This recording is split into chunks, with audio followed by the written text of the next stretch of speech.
Hi, I'm Dr. Marie Henderson, a planetary scientist at Goddard Space Flight Center in Maryland. I love the moon, and so I became a planetary scientist to study lunar volcanism and planetary imaging. In addition to that, I train astronauts in lunar geology as one of the scientists on NASA's Artemis 2 mission.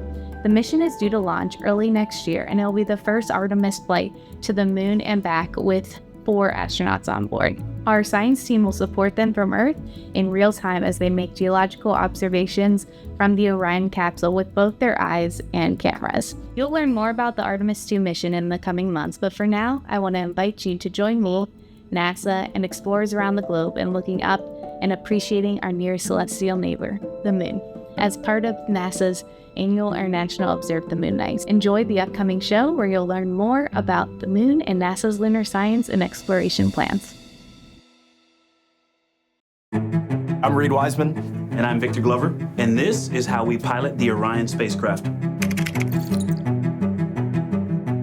What are the differences between piloting an airplane and a spacecraft? I think the thing that I first think about is on a spacecraft, it's really all about attitude. It's really not about thrust and getting the airplane flying faster. The spacecraft is already going almost 38, 39 times the speed of sound. So we're really controlling the attitude. Where are we pointing? Where are we looking at out the windows? Where are our antenna and arrays pointing? The software is the primary flyer of the spacecraft. I think that's the biggest difference, especially for a pilot coming into this who wants to get on the hand controllers and put the aircraft or the spacecraft in its proper attitude. In aircraft, the software is really helping the pilot, and I think now it's almost like we're helping the software. So a couple of things we're going to do on Artemis 2, right after liftoff, we are going to detach the Orion spacecraft and service module from the interim cryogenic propulsion stage, which is just a lot of words for our upper stage. During that, Victor will be physically flying with the rotational hand controller, the translational hand controller, and doing station keeping on this upper stage. This phase of the testing will be to simulate the flying that we would do if we were docking to another spacecraft like our lander or to our gateway. I think we should show you how we actually control the vehicle. So we've been using terms like rotational hand controller. Rotational hand controller, we say RHC for short, and translational hand controller, THC for short. In an aircraft, you would have a stick and a throttle, but it's the things that you put your hands on to control the spacecraft. We will pitch, roll, and yaw. Those are the 3 axes in each direction. And then we will also go up, down, left, right, in, and out, and we will assess how precisely that we can control the spacecraft.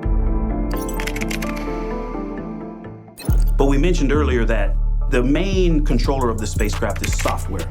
And so the main way that we interact with the spacecraft is our cursor control device, your absolute favorite. I know you love this CCD. thing. This thing, it looks awkward, it looks weird, but when you get to use it, it's actually a genius piece of gear, and I know it is your favorite. Oh, it is. This is our primary way to interact with the spacecraft.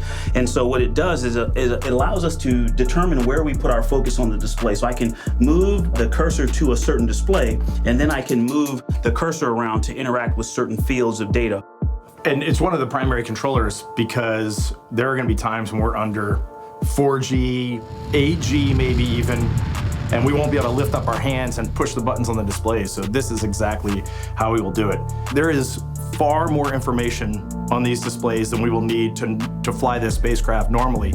But if a system goes off, if something goes wrong, we can dig down into the lowest levels of the computer of all the systems here, and we can take a look, see what's failed, talk to Mission Control in Houston. And then right next to the displays, you see switches and toggles and dials. And so we call those switch interface panels or SIP panels.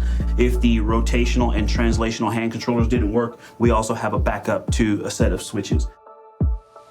Hi, my name is Jeff Simmerow, and I work for Lockheed Martin. We're here in the Exploration Development Laboratory, where we do integrated testing and verification of the GNC flight software for the Artemis program. GNC stands for Guidance, Navigation, and Control. Guidance is basically, where do we want to go? Nav is, where are we? Controls is, how do we get from where we are to where we want to be? This is the software that interfaces with both the translational and rotational hand controllers. We call this whole stack up the Crew and Service Module, or the CSM. That is the crew module, the capsule, the spacecraft Orion, and then the service module. made by our partners ESA and Airbus in Europe. And so this is where the thrusters that will maneuver us on the service module. My name is Rashid Amikhan. I'm the lead of Assembly, Integration and Test team of Airbus, and we built the European service module in Germany. When the astronaut gives a command to go in any direction, the software is steering every thruster as needed, so it's a balance or a dance between the different engines. So if you provide thrust on one side, you have to counteract it on the other side. Every time you touch the translational hand controller or the rotational hand controller, those thrusters fire. And those thrusters are right near us, and you can hear them banging. It's like bang, bang, bang, bang as you're flying this thing around. And I hear it and feel it, and even though it's quite well shielded and that we're in suits and other things, you're still going to hear and feel those thrusters when they fire. It's pretty neat. Yeah. I cannot wait until one of us takes controls and just steers this thing around and looks out at the Earth. We'll be farther from the Earth than a human being has been in a very long time. Let's go. Let's go.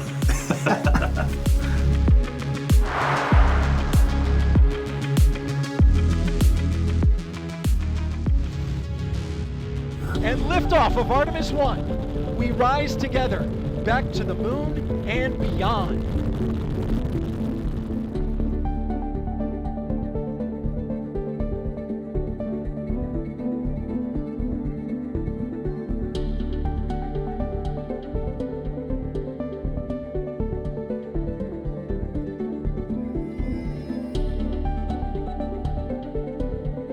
I'm not used to talking about trees, like rocks, which is easier.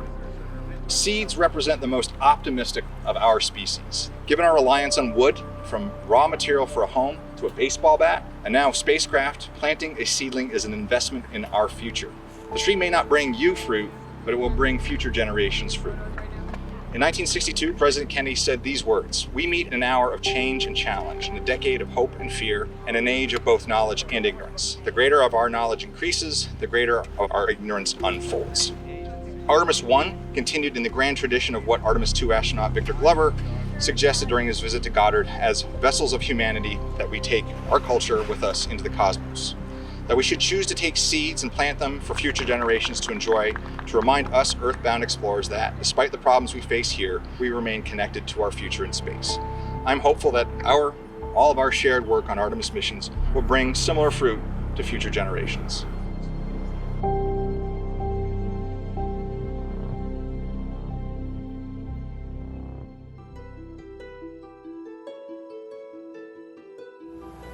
Hi, I'm NASA astronaut Tracy Dyson, orbiting 260 miles above the Earth aboard the International Space Station. Tonight is time to come together to appreciate and observe our shared moon. We are blessed on the ISS to be able to observe the moon from space, being situated over the Earth's atmosphere. It's quite a sight to behold. The effect of the moon is most dramatic for us over large bodies of water. When the moon is full, it illuminates the whole surface of the Earth, and the ocean glistens with a beautiful soft glow. Contrast that with a new moon, and the oceans are as black as a starless universe. It's almost as if the Earth disappears. It's crazy. Wherever the moon is in its phase, when spotted, you can hear someone say from the cupola, "Come look at this moon." So my crewmates and I are excited to contribute to work that is stepping stone toward NASA's return to the moon through the Artemis program. Stay curious and keep looking up. We learned a lot from the Apollo samples, but we still have a lot left to learn about the moon. The Apollo missions visited only a pretty narrow swath of the moon. All the missions were concentrated near the near-side equator. Really interesting and really critical insights were unlocked with the Apollo samples, but we have so many questions still to answer about the moon and the evolution of the moon.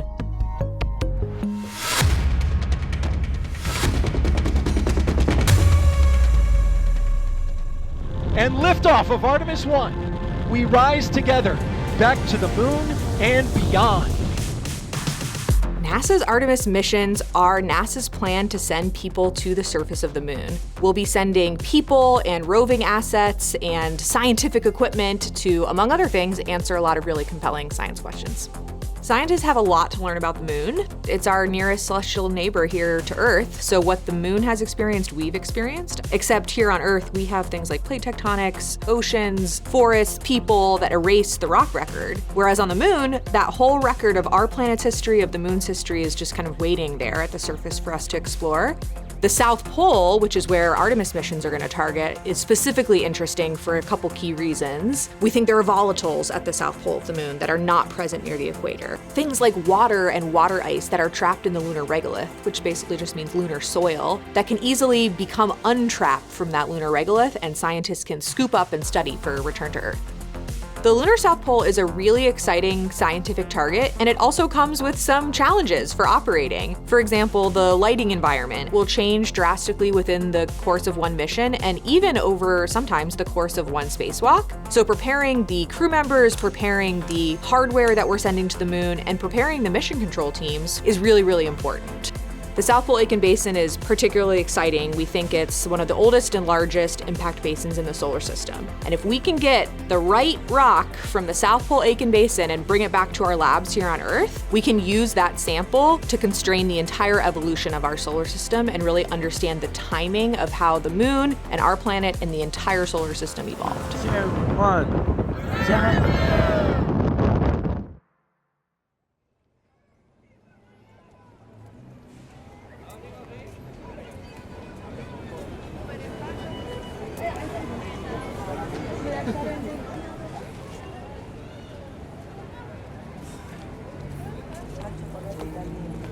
Todos los años, a finales de octubre, hay una noche especial en España. Es una noche en la que decenas de asociaciones astronómicas sacan sus telescopios a la calle. Estamos hablando de la Noche de la Luna, cuando juntos todos comparten su pasión por el cielo. Las personas se acercan, curiosas, y es allí donde empieza la magia. ¿Es aquí? Sí, por ahí. Por aquí. Telescopio que vas a ver la... ¡Oh, Dios! ¡Qué chulo!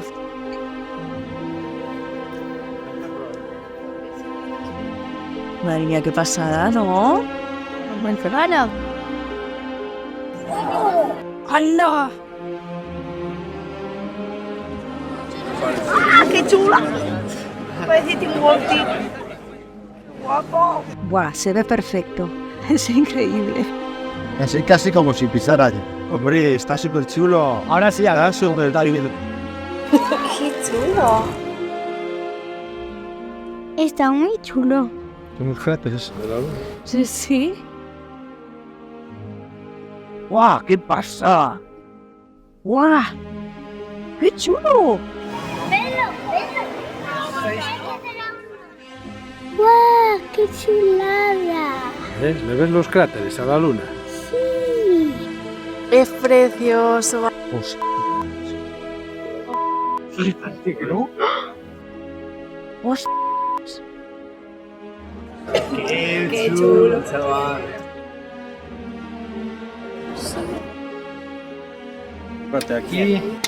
Mira por aquí. Espera. Bien. Mira por ahí. Así, con un ojo. ¿Qué se ve? La luna. La luna, ¿eh?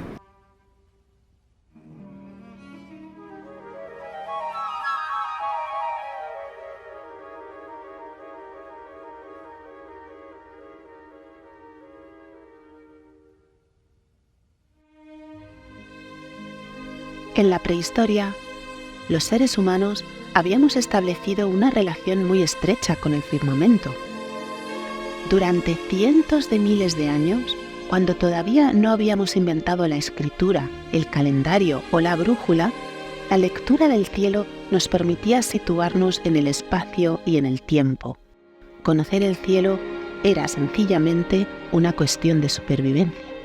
Hemos perdido esta estrecha relación que teníamos con el cielo. Y sin embargo, mirarlo, comprenderlo y estudiarlo nos sigue estremeciendo. Tío, ¿qué pasa? Es que no parece real.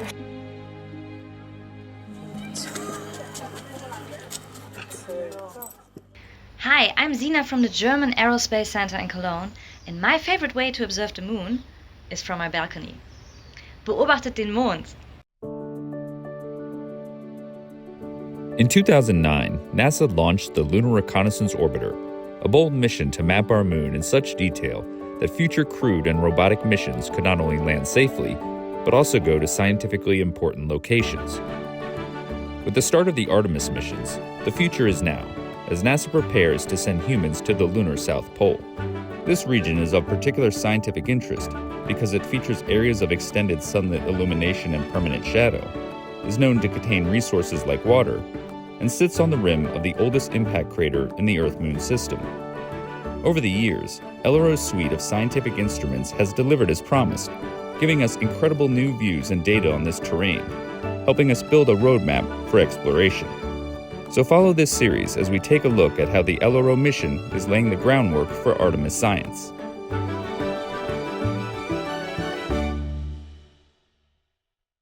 One of the instruments on LRO is the Lunar Orbiter Laser Altimeter, or LOLA.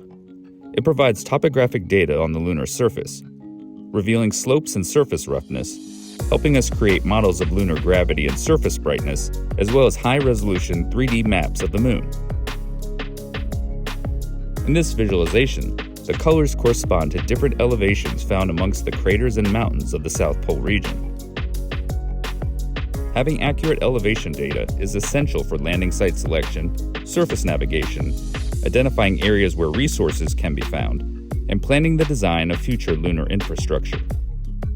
In addition, studying the elevation and topography of the moon contributes to scientific research about its geological history, formation processes, and ongoing changes. By analyzing elevation data, scientists can learn more about the moon's past volcanic activity, impact history, and tectonic processes.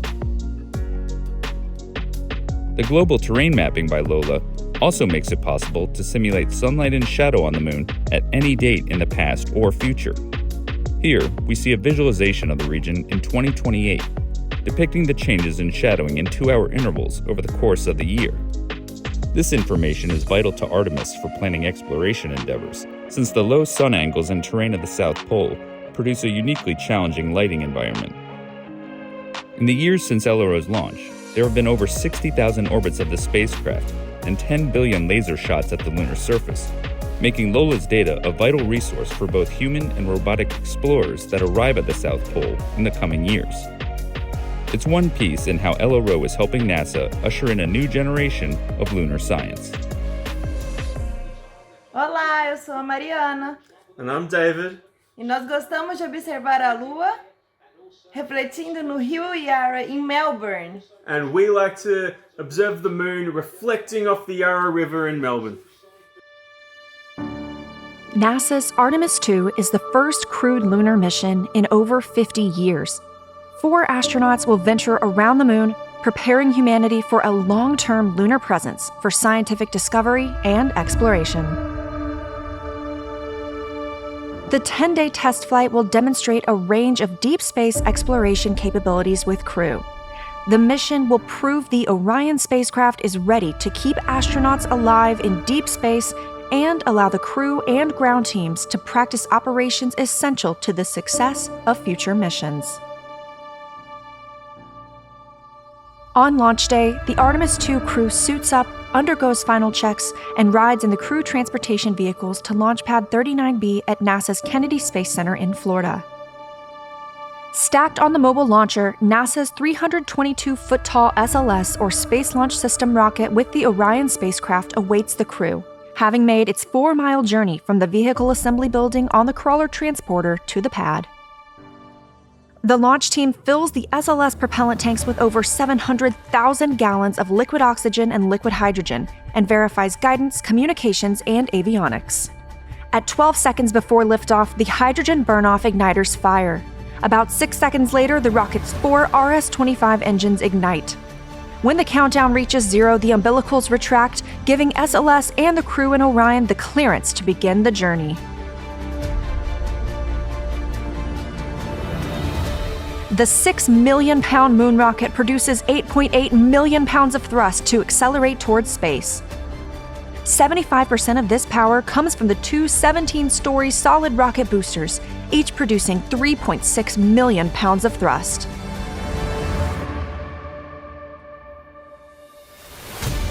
About 2 minutes in, the boosters are released, their solid propellant consumed.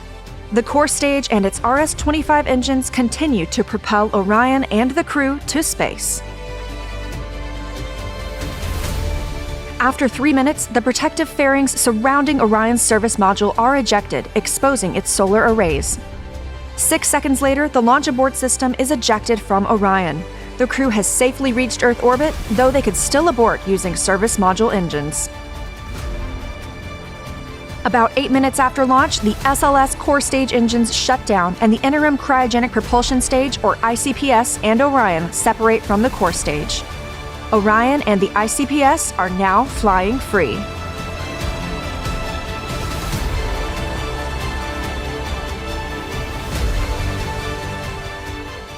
Orion's 4 solar arrays deploy, powering the spacecraft and charging its batteries for when it moves out of direct sunlight during the journey to the moon and back.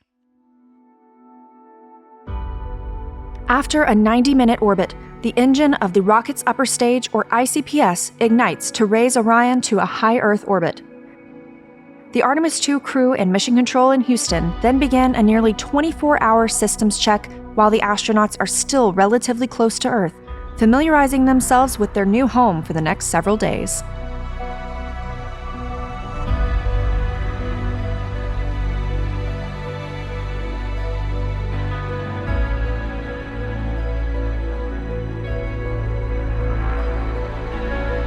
Once in high Earth orbit, Orion separates from the upper stage. The expended ICPS and Orion stage adapter serve as a target for a manual handling test called the Proximity Operations Demonstration, preparing future crews for rendezvous, docking, and undocking with other spacecraft. During the demonstration, Artemis II astronauts use cameras and line of sight through Orion's windows to pilot the spacecraft as they approach and back away, assessing Orion's handling qualities, hardware, and software.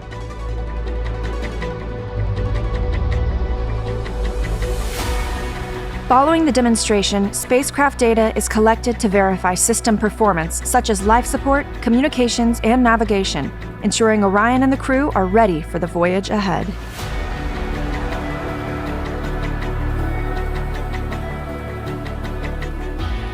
About 23 hours later, Orion's service module performs the Translunar Injection Burn, or TLI, pushing Orion out of Earth orbit and on an approximately 4-day trip to the moon.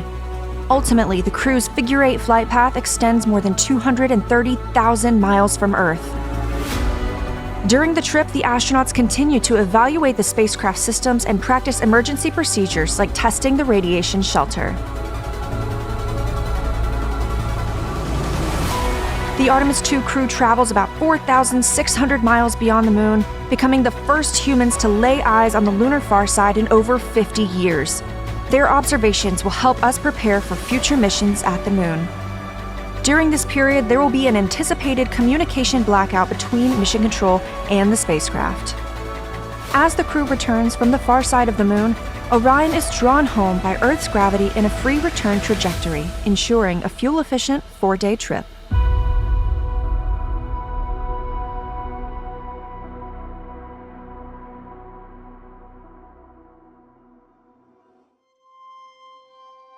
Before entering the atmosphere, Orion's crew module separates from the service module. 12 thrusters ensure Orion is properly oriented at an altitude of about 75 miles from Earth's surface.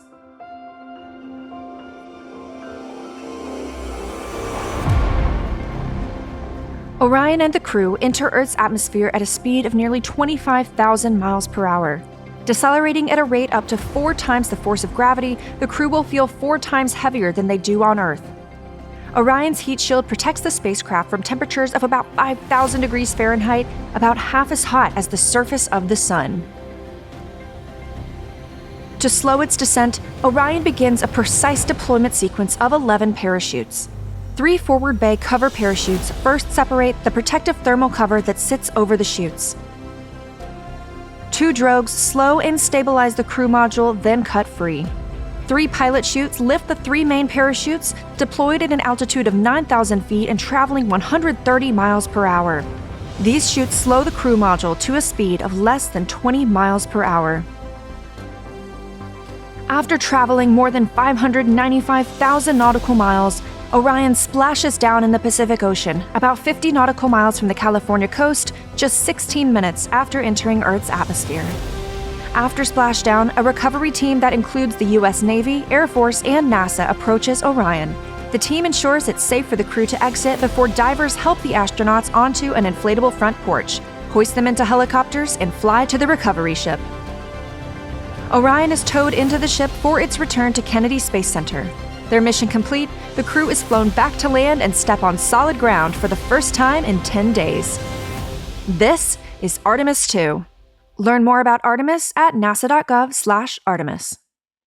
Aloha, o ku'ulei kia. A ke kilo nei wau I ka mahina, mai imi loa ma Hawaii mokupuni aku. There's been a lot of excitement about spacesuits lately. But what about that iconic puffy marshmallow suit that we used to walk on the moon? This is what we call an extravehicular mobility unit, or EMU, and these suits truly are in a class of their own. Since Apollo, we've retooled and reimagined what can be accomplished on a spacewalk. And the current spacesuit that NASA uses is based on a design that first flew in 1981. Through rigorous maintenance, safety testing, and upgrades, this suit has allowed us to perform some incredibly monumental achievements and spacewalk our way into the record books. We may have all come on different ships, but we're in the same boat now. A spacesuit is not something you simply wear. It's more like an astronaut's very own personal vehicle. A spacesuit is basically a self-contained environment. It is a mini spacecraft that is tightly wound around a human body, containing everything they need to survive. Because we are going back to the moon and onto Mars. Exploration spacesuits have to solve the challenges from the past and anticipate those in the future. Some of the biggest environmental challenges that we're seeing is finding a balance between mobility and lunar dust. In other words, exploration is dirty work. Looks like you guys have been playing in a coal bin. I don't know how we're going to get it off. Let's do the best we can. Yeah. Like, how are we going to clean these guys off before they're allowed to go back inside? There's many ways, and do we know if they work? We have to find out. And when your life depends on a good seal and perfectly performing fabrics, dust is kind of a big deal. Lunar regolith, it looks like it's just a fine-grained material when you see the pictures of the Apollo boots in it and stuff. But you're going to see anywhere from broken rock shapes to fractured glass shapes. That's what it looks like under the microscope, of such a small particle size range that it gets in everything. The Apollo missions only needed their suits to last for a few moonwalks. But these missions to the moon and Mars could be weeks, months, and even years long, demanding the most innovative solutions from NASA and our industry partners. Whether we put a protective layer, whether we are able to charge the suit to repel dust, there are multiple things that we're looking at, so we still have a lot of challenges and work. The original EMUs were designed for the astronauts of that era. Since then, our astronaut classes have become far more diverse, and the next generation of spacesuits can follow, well, suit. As NASA works together with industry partners on exploration spacesuits, follow along and be part of our journey to the moon and beyond. Thank you so much for tuning in to this year's Air National Observe the Moon Night Show and for celebrating the moon with us, wherever you may be. Wishing you clear skies and see you on September 19th, 2026 for the next Air National Observe the Moon Night. See you later.